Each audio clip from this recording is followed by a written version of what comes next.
2004 সালের 10ই মে খুলনা জেলা কারাগারের ভেতরে তখন গভীর রাত। চারিদিকে এক অস্বাভাবিক নীরবতা। ঘড়ির কাঁটা তখন রাত 12টা বেজে 1 মিনিট। আর ঠিক সেই মুহূর্তেই নিস্তব্ধ হয়ে যায় এমন এক মানুষের হৃৎপিণ্ড, যার নাম শুনে একসময় কেঁপে উঠত পুরো খুলনা শহর। এই লোকটাকে কেউ বলতো সন্ত্রাসের সম্রাট,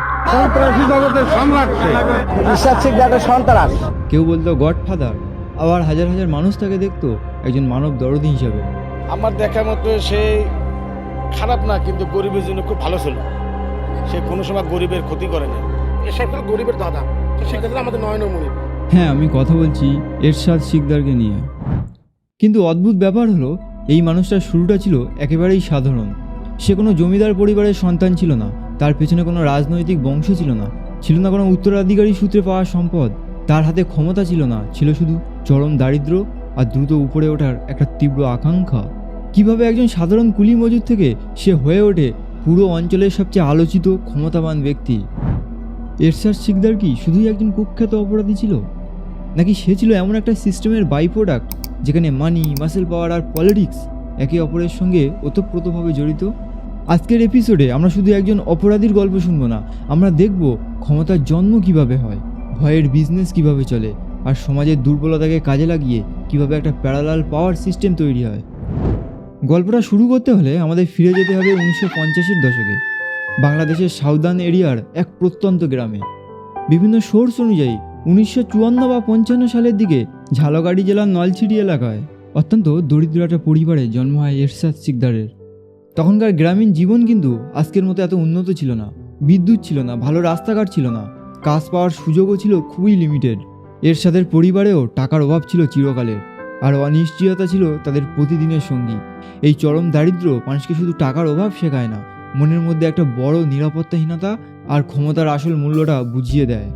ছোটবেলা থেকেই তার লাইফে ছিল স্ট্রাগলে ভরা, আর সেই স্ট্রাগল হয়তো খুব অল্প বয়সেই তাকে প্রচণ্ড প্র্যাকটিক্যাল করে তুলেছিল। 60 দশকের মাঝামাঝি সময়ের কথা।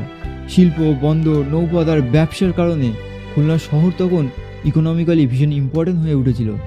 1966 বা 67 সালের দিকে কিশোর এরশাদ কাজের খোঁজে খুলনা শহরে চলে আসে। প্রথম দিকে সে স্টেশন আর ঘাট এলাকায় পুলিশ সহযোগীর কাজ, কখনো দিনমজুর, আবার কখনো মাল ওঠানো নামানোর কাজ করত। আর ঠিক এই জায়গায় সে একটা জিনিস খুব পরিষ্কারভাবে নোটিশ করেছিল, যারা সারাদিন গাধার মতো খাটছে তারা শুধু ডাল ভাতের টাকার জন্য সংগ্রাম করছে, অথচ যারা তোলাবাজি করছে তারা স্রেফ ঘরে বসে টাকা গুনছে। সে সময় খুলনার ঘাট এলাকাগুলো শুধু লিগাল ব্যবসার কেন্দ্র ছিল না, রাতের অন্ধকারে এগুলো হয়ে উঠত স্মাগলার আর অপরাধী চক্রের মেন আস্তানা। আইন সেখানে ভীষণ দুর্বল ছিল, পেশি শক্তি ছিল আসল নিয়ম। তার ক্রাইম লাইফে শুরুটা হয়েছিল ছোটোখাটো চুরি ছিনতাই দিয়ে। রেল লাইনে লোহা চুরি করা, ট্রেনের মাল গায়েব করা, ইল্লিগাল উপায়ে জিনিসপত্র পাচার করার মতো কাজে সে জড়িয়ে পড়ে। খুব তাড়াতাড়ি খুলনার আন্ডারওয়ার্ল্ডে তার নাম ছড়িয়ে পড়তে শুরু করে। লোকমুখে তার একটা নাম হয়ে যায় রাঙাচোর। সম্ভবত তার গায়ের রং বেশ ফর্সা ছিল বলেই লোকে তাকে এই নামেই ডাকত। কিন্তু এরশাদ শুধু একজন সাধারণ ছিঁচকে চোর হয়েই থেমে থাকতে চায়নি। সে খুব ভালো করেই রিয়ালাইজ করেছিল ক্রাইম ওয়ার্ল্ডে একা ফাইট করে বেশি দূর যাওয়া পসিবল নয়। এর জন্য দরকার একটা স্ট্রং গ্যাং আর ভয় দেখানোর মতো একটা পার্সোনাল বাহিনী। 70 দশকের মাঝামাঝি সময় থেকে শেষের দিকে এরশাদ নিজের চারপাশে একই মেন্টালিটির অপরাধীদের জড়ো করতে শুরু করে। সে একটা আর্মড গ্রুপ তৈরি করে, যা পরে রামদা বাহিনী নামে পরিচিত হয়। এই নামটার মধ্যেই কিন্তু লুকিয়েছিল ভয়ের একটা ডিরেক্ট মেসেজ। ধীরে ধীরে এই গ্যাংটা খুলনার রেল স্টেশন এলাকা এবং 4 ও 5 নম্বর ঘাটের উপর নিজেদের পুরো কন্ট্রোল নিয়ে নেয়। আপনারা এই যে নদী ঘাটের ছবিটা দেখছেন, তখন এই ঘাট কন্ট্রোল করার মানে শুধু একটা ল্যান্ড কবজা করা ছিল না, এটা ছিল পুরো ফাইন্যান্সিয়াল ফ্লোয়ের উপর নিজের চাবুক চালানো। ঘাটে কার মাল নামবে, কার ট্রলার ভিড়বে, এই সব কিছুই ডিসাইড করতো এরশাদ শিকদার। ফলে খুব অল্প সময়ের মধ্যেই সে প্রচুর ব্ল্যাক মানির মালিক হয়ে ওঠে। এত টাকা আসার পর এরশাদ একটা জিনিস খুব ভালো করেই বুঝেছিল, সে যত বড় অপরাধীই কেউ না হোক, একটা স্ট্রং পলিটিক্যাল ব্যাকআপ ছাড়া তার ফিউচার কিন্তু জিরো। সে বুঝেছিল ক্ষমতার সবচেয়ে সেফ রাস্তা হলো লিগাল পাওয়ার। 80 দশকের শুরুতে বাংলাদেশের রাজনীতিতে একটা বড় চেঞ্জ আসে। 1982 সালে তৎকালীন সেনাপ্রধান হুসেন মোহাম্মদ এরশাদ ক্ষমতা দখল করেন। এই নতুন পরিস্থিতির সুযোগ নিয়ে এরশাদ শিকদার জাতীয় পার্টির থ্রু অ্যাক্টিভ পলিটিক্সে যুক্ত হয়। সে কিন্তু কোনো পলিটিক্যাল আইডিওলজির কারণে রাজনীতিতে আসেনি, রাজনীতি তার কাছে ছিল ক্ষমতার একটা লাইসেন্স। আর এর রেজাল্টও সে খুব জলদি পেয়ে যায়। 1988 সালে সে খুলনা শহরের 8 নম্বর ওয়ার্ডের কমিশনার নির্বাচিত হয়। এটা ছিল তার লাইফের সবচেয়ে বড় টার্নিং পয়েন্ট, কারণ যে লোকটাকে এতদিন সবাই স্রেফ একজন ক্রিমিনাল হিসেবে চিনত, সে এখন একটা সরকারি চেয়ারে বসেছে। একদিকে সে লোকাল টেরোরিস্ট, অন্যদিকে সে পাবলিকের ভোটে জেতা কমিশনার।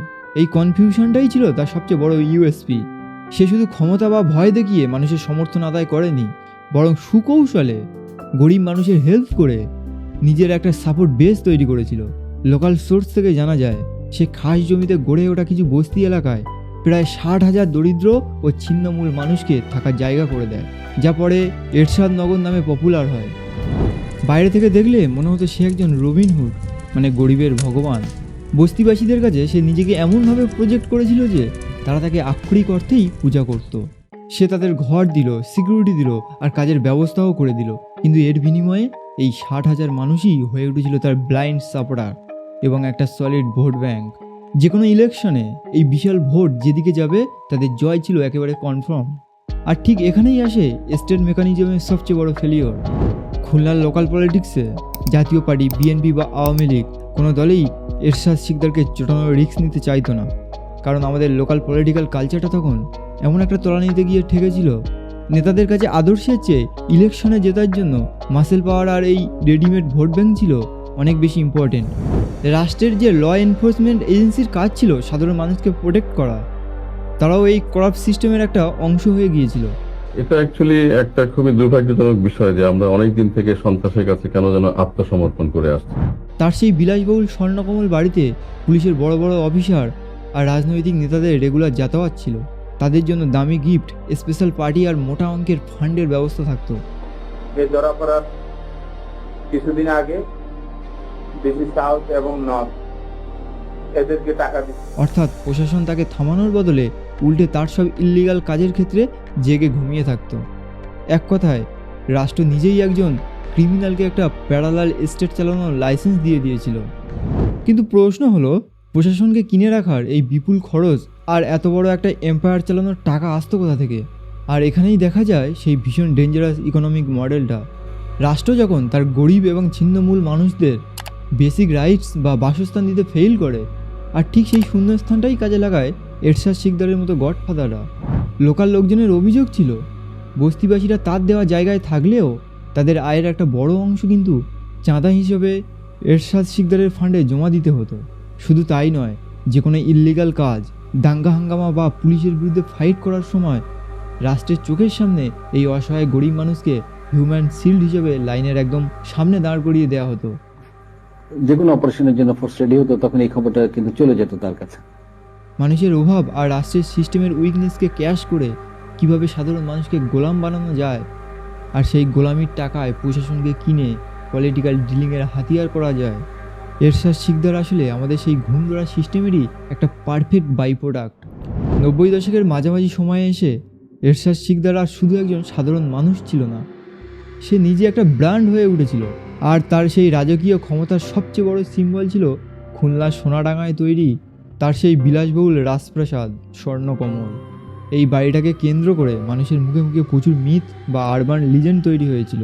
যেমন একটা পপুলার গল্প ছিল যে এরশাদ নাকি মানুষকে মারার পর লাশ টুকরো টুকরো করে তার পুকুরে বিশাল বিশাল মাগুর মাছকে খাইয়ে দিত। একটা ভুয়া কথা, মাগুর মাছ রে মানুষ খাওয়াই, ওটা একদম ফালতু কথা, এটা একটা গজব। কিন্তু পুলিশি ইনভেস্টিগেশনে এর কোনো সলিড প্রমাণ মেলেনি। আসলে সাইকোলজিক্যালি মানুষের মনে চরম আতঙ্ক তৈরি করার জন্য হয়তো এটা একটা প্ল্যান্ড স্ট্র্যাটেজি ছিল, অথচ এর পিছনে রিয়েল ফ্যাক্টটা ছিল আরও ভয়ঙ্কর। প্রমাণ লোপাট করার ক্ষেত্রে এরশাদ শিকদার ছিল একজন ঠান্ডা মাথার খুনি। পুলিশি ঝামেলা এড়ানোর জন্য সে সবসময় ডেড বডিগুলোকে ভারী সিমেন্টের বস্তায় ভরত, আর সেই বস্তার ভেতর বরফ ও পাথর বা ইট সিমেন্ট দিয়ে সোজা ভৈরব নদীতে ফেলে দিত।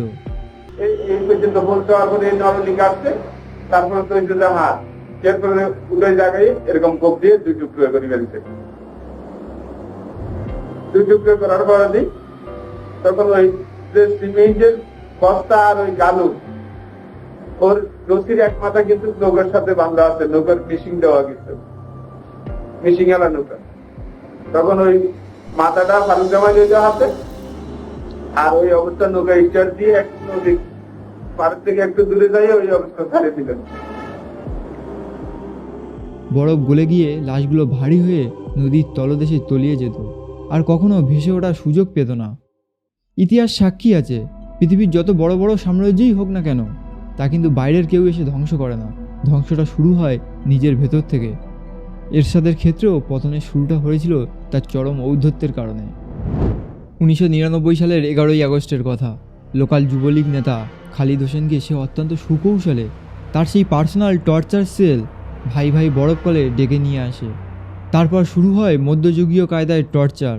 এরশাদ শিকদারের একটা ভয়ঙ্কর সিগনেচার স্টাইল ছিল, ভিকটিমের বুকের উপর উঠে লাফিয়ে লাফিয়ে পাঁজর ভেঙে দেওয়া। খালিদ হোসেনকেও সেই একইভাবে মারা হয়। তা আমি বরফকলের দিক তাকায় দেখলাম ভিতরে খালিদ ওরে মারতেছে এবং খালিদ এই বুকের পরে শশীকে লাফাচ্ছে। প্রমাণ লোপাট করতে তার মৃতদেহ সেই আগের স্টাইলে বস্তায় ভরে, এমনকি তাদের ব্যবহৃত মোটরসাইকেল ও প্রাইভেট কার সহ সোজা ভৈরব নদীতে ফেলে দেওয়া হয়। পরবর্তীতে পুলিশ যখন ইনভেস্টিগেশন শুরু করে, তখন ভৈরব নদী থেকে কঙ্কালা তার মাথার খুলি উদ্ধার হয়।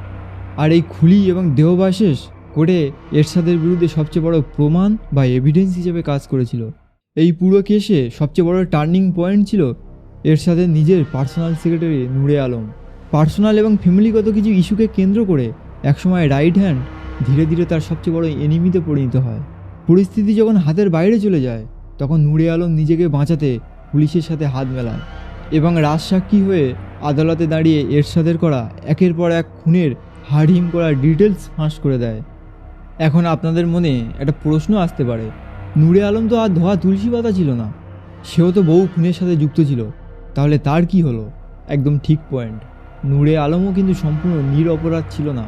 সে নিজেই অন্তত 24টি হত্যাকাণ্ডের ডিরেক্ট সাক্ষী এবং সহযোগী ছিল।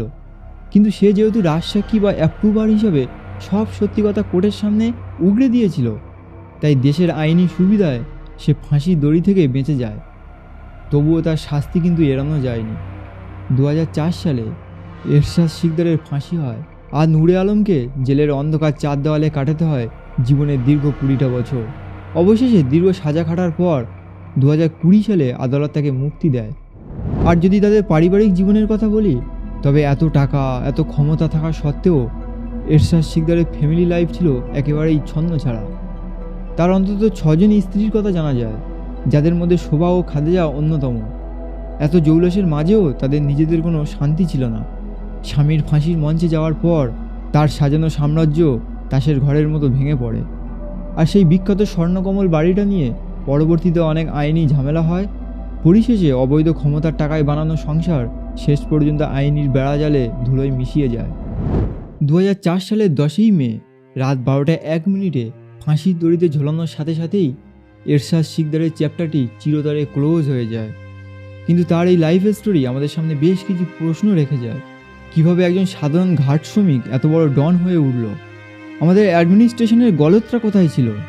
আর পলিটিক্যাল লিডাররাই বা কেন তার সাথে আপোষ করেছিল? এরশাদ শিকদারের এই উত্থান পতন আমাদের একটা জিনিস দেখায় যে খারাপ পরিস্থিতি, ক্ষমতালোভ আর আইনের দুর্বলতা মিলেমিশে কিভাবে একজন সাধারণ মানুষকে একটা দানবে পরিণত করতে পারে। আজকেও এরশাদ শিকদারের এই হিস্ট্রি শুধু একটা পুরানো গল্প নয়, এটা আসলে আমাদের সোসাইটির জন্য একটা বড় ওয়ার্নিং। যদি কোনো সিস্টেমে আইনের চেয়ে বাহুবল বেশি পাওয়ারফুল হয়ে যায়, যদি পলিসির চেয়ে স্রেফ ভোট ব্যাংক বড় হয়ে দাঁড়ায়, তবে নতুন কোনো এরশাদ শিকদারের জন্ম নেওয়া কিন্তু মোটেও অসম্ভব কিছু নয়। বন্ধুরা, হিস্ট্রি আর পলিটিক্সের এই ডার্ক চ্যাপ্টারটি আপনাদের কাছে কতটা ইনফরমেটিভ মনে হলো তা অবশ্যই নিচে কমেন্ট করে জানাবেন। ভিডিওটা ভালো লাগলে আপনাদের প্রিয় চ্যানেল ইভিনিং স্টুডিও সাবস্ক্রাইব করে আমাদের একটু সাপোর্ট করবেন। পরের ভিডিওতে আমরা ইন্টারন্যাশনাল জিওপলিটিক্সের এমন একটা বড় রহস্য নিয়ে কথা বলবো, যা আপনার ভাবনার জগৎকে পুরোপুরি নাড়িয়ে দেবে। ততদিন পর্যন্ত ভালো থাকবেন, সাবধানে থাকবেন।